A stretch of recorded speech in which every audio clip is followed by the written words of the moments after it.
events of this week, 2,000 years ago, shook the world. The events of this week, 2,000 years ago, changed history. The events of this week, 2,000 years ago, changed the meaning of what it is to live and what it is to die. They changed the meaning of what it is to have power, to be powerful. There was no revolution. There was no big war. There was no battle with swords and spears. There was no epic fight between good and evil. There was nothing that would normally make the history books. There was just one man, one innocent man being crucified for your sake. One innocent man giving up everything for your sake.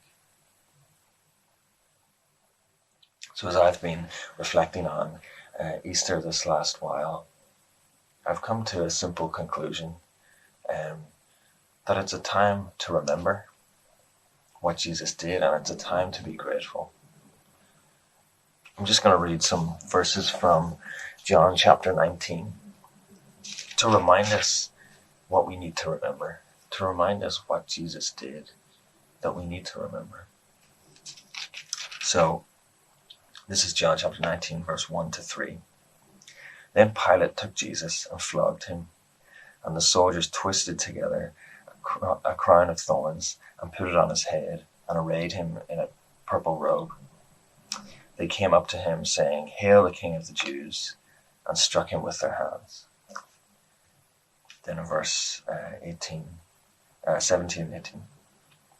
So they took Jesus, and he went out bearing his own cross to the place called the place of the skull, which in Aramaic is called Golgotha. There they crucified him, and with him two others, one on either side, and Jesus between them. And then verse 28 to 30. After this, Jesus, knowing that all was now finished, said, to fulfill the scripture, "I thirst." A jar full of sour wine stood there, so they put a sponge full of the sour wine on a hyssop branch and held it up to his mouth.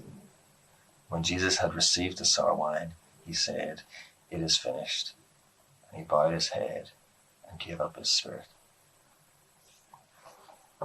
You see, this week, 2,000 years ago, Jesus suffered. Jesus wore a crown of thorns. He was struck and flogged, and he was crucified. And he did it for us. You see, Jesus was born, and Jesus lived his life as a kid, as a teen. He lived his ministry in his later life, and then he died. And he did it all for us. Jesus didn't just die for us. He lived for us as well. And so this is what we remember. We remember what Jesus did, how Jesus lived, and how Jesus died for us. And we are to be grateful because of what he did. Have you ever felt guilty for something you've done in the past? Or maybe you've felt shame for sins you've committed, or just the way you're living? Have you ever felt you're not good enough?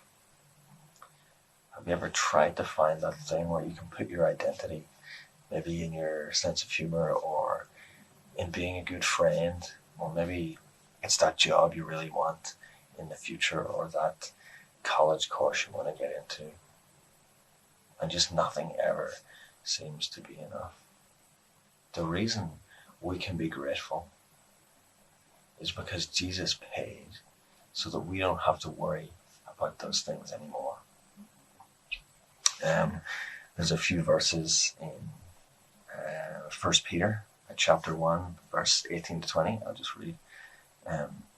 For you know that it is not with perishable things, such as silver or gold, that you were redeemed from the empty way of life handed down to you from your ancestors, but with the precious blood of Christ, a lamb without blemish or defect. He was chosen before the creation of the world, but was revealed in these last times for your sake. For your sake. See, Jesus died for your sake. He lived his life for your sake. And he paid with his life for your sake. You see, our guilt and our shame and our search for identity, they didn't all just disappear when Jesus died.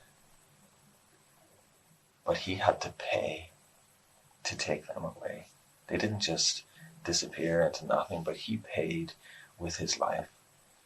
And how much more valuable is something when it has to be paid for? Especially when we know how much it costs, but we didn't have to pay the price. And that is why this week is a time that we remember. It's a time that we are grateful because someone else paid with their lives so that we could draw close to God, so that we could have a relationship with God. So this week, let's remember what Jesus did. Let's slow down. Maybe you're on half term now, and you can sit back and take some time to remember what Jesus did, and to remember to be grateful.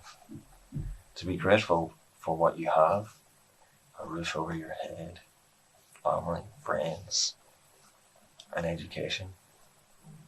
But also to be grateful for what Jesus paid for. That we don't need to search for our identity anywhere else but in Jesus. That we don't have to feel guilt or shame. That we don't have to worry about any of these things because Jesus paid in full for your sake. So the events of this week 2,000 years ago shook the world.